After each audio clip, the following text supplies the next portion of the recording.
Here's a group that is so great and so bad in the world of music and musicology. Because of the Obama administration's policy to support domestic manufacturing. The award brings up to 575 new jobs to the Elmira plant of the Spanish rail car builder. Each year, human traffickers ensnare more than 800,000 new victims internationally and roughly 17,000 in the United States, according to the U.S. State Department. The list is long. Northley Whitted, disc jockeys, Irvin L. Hester, guys I've worked with in radio. Think of Rick Foy. Think of the Hot Dog, King Hot Dog the Great, man. I mean, Bob and all these guys were incredible. And they were local air personalities that really created an incredible on-air dynamic. The OJs, named after a great disc jockey by the name of Eddie OJ. How they were able to quell a whole community down. And the thing I'm saying is radio has not trained those kind of people. They haven't allowed those kind of people to be developed in radio stations. And that's the problem. Here in Syracuse, New York.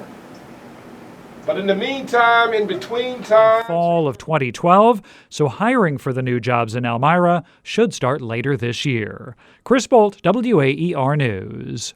What happened is it was the beginning of the radio station monopoly push that happened over 10 years or so, where as stations started to get bought and sold as commodities, there was less interest in what exactly the service was. Localism is a key driving factor, always has been, probably always will be. But over time we've seen that it's been, I think, they're serving a little bit less localism when they carry more nationally syndicated shows and have actually fewer people in the actual studio. There used to be a lot of stations that devoted significant time to local news.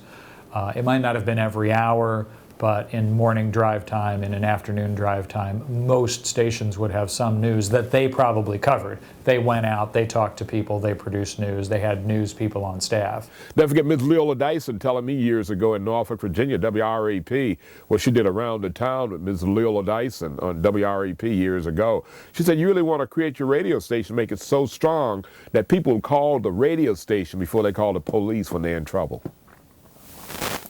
And nobody's calling a radio station today. Nobody be there to answer the phone.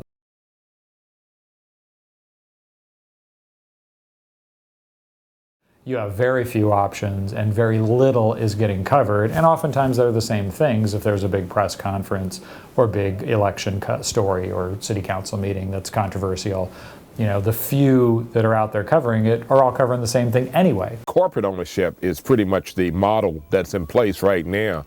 But I see that particular model is going to be redefined. I mean, the last 10 years has been a significant decade in terms of technological innovation, the growth of the web, the growth of the ability of reporters to go live from anywhere, anytime, using a variety of methods.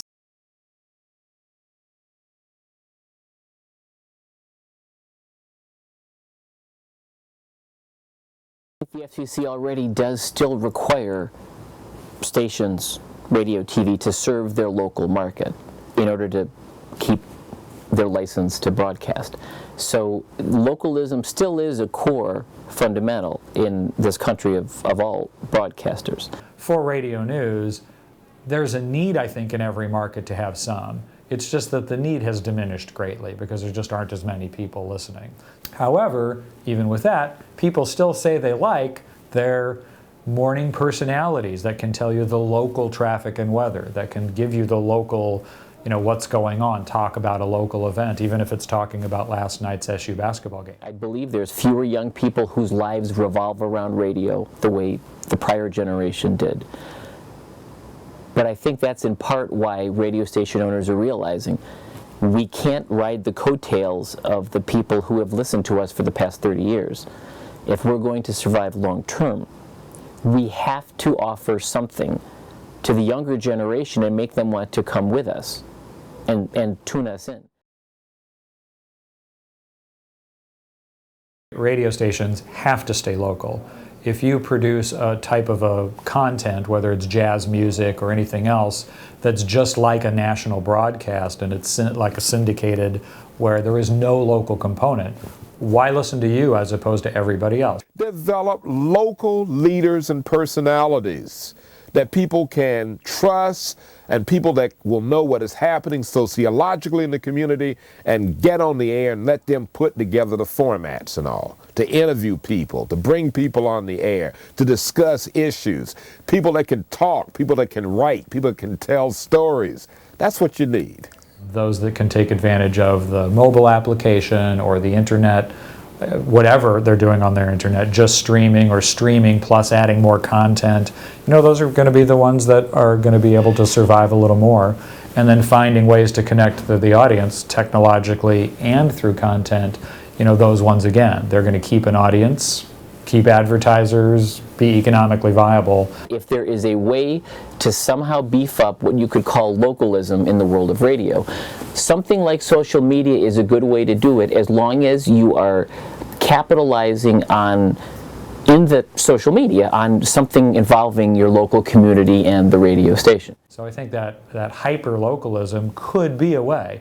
Now, who knows? But that is one way to distinguish yourself just from iHeartRadio Jazz or iHeartRadio Rock or iHeartRadio Hip Hop or whatever.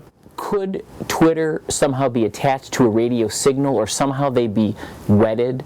Sure, possibly. I guess we know you can include text as part of an HD radio signal. Could radio be attached to Twitter or a tweet? There may be some aspects of that possible. And I think if you're really going to talk about this kind of working together, it's not by trying to literally marry them or somehow make them into some new medium that has aspects of both. I think it's just realizing what each one does best and trying to tap into that, what each has to offer the other. Yes, audience have changed. Yes, people have changed. But the human nutritional need for information, for entertainment, and for material to help make your life better has not changed.